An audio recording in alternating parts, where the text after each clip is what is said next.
Good morning, everyone. To begin with my topic, I would like to introduce myself. I am Liberty H. Delovino from Section GO3, and I will continue the topic about puberty, specifically the anatomical and physiological changes that occur during puberty in male and female.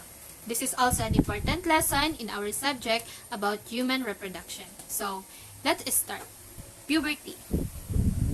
The objective is to describe the anatomical and physiological changes that occur at puberty in male and female and explain the mechanisms behind these changes.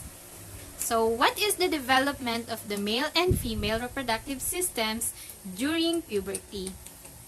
The reproductive systems of males and females begin to develop soon after conception, but further development of the reproductive systems occur at puberty.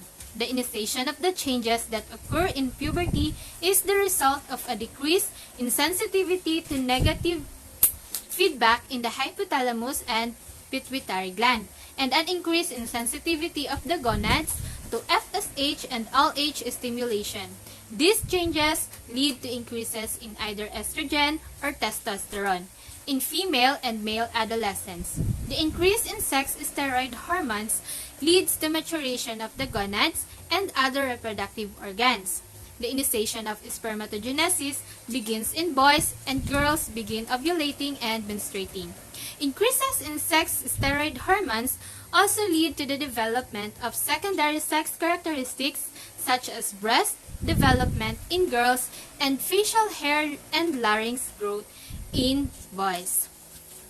So for us to understand better the development that happens during puberty in male and female, we have here the graphic organizer that will explain to us why. This will show us the hormones of puberty. What will happen, or it will show us the flow of hormones of puberty, which is first, beginning at approximately age 8, the hypothalamus increases its production of gonadotropin releasing hormone, or the GnRH.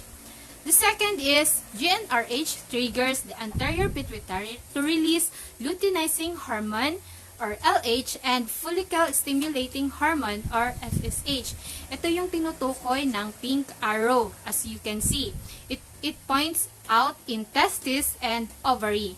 The next happen will the LH and FSH trigger testosterone production in the testis and estrogen production in the ovaries.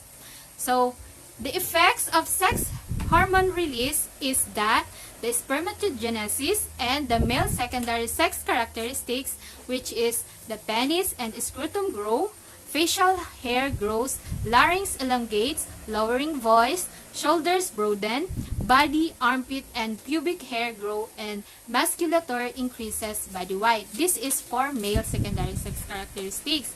For female sex characteristics is the estrogen release, and the female secondary sex characteristics is breasts develop and mature, hips broaden, pubic hair grows. So, the next one is the signs of puberty. In this table, we can see the examples of development of the secondary sexual characteristics in male. The increased larynx size and deepening of the voice, increased muscular development, growth of facial, axillary, and pubic hair, and increased growth of body hair. For female, the deposition of fat, predominantly in breasts and hips, breast development, and broadening of the pelvis, and growth of axillary and pubic hair. So now let's talk about in this picture, we can see the physical and hormonal changes during puberty. Please take a closer look and study the difference between the younger male and female and the adult male and female. As you can see, malaki yung pagkakaiba nila. So, nung bata pa, wala pang pubic hair sa private area nila. While when they are adult, makikita mo na yung changes sa kanilang private area. Sa babae, the acne and the underarm hair lumalabas na yon, and the breast development, lumalaki na yung breast and the rounded body contours. Next is pubic hair and enlargement of uterus, clitoris, labia, and the start of menstruation. Wherein boy, the acne and the beard or nagkakaroon na sila ng balbas during puberty and the voice change, then nagkaroon na rin ng underarm hair and chest hair, muscle development, and also the pubic hair and the enlargement of penis, scrotum, testis, and the ejaculation. So the next one is, as a girl reaches puberty, typically the first change that is visible is the development of the breast tissue. This is followed by the growth of axillary and pubic hair. A growth spurt normally starts at approximately age 9 to 11 and may last 2 years or more. During this time, a girl's height can increase 3 inches a year. The next step in puberty is menarche, or the start of menstruation. So in boys, the growth of the testis is typically the first physical sign of the beginning of puberty, followed by growth of pigmentation of the scrotum and growth of the penis. The next step is the growth of hair, including armpit, pubic, chest, and facial hair.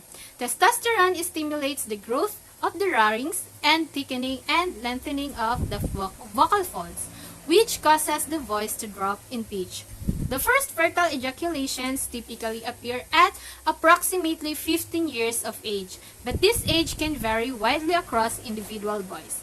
The male growth spurt occurs toward end of puberty, approximately age 11 to 13, and their height can increase as much as 4 inches a year.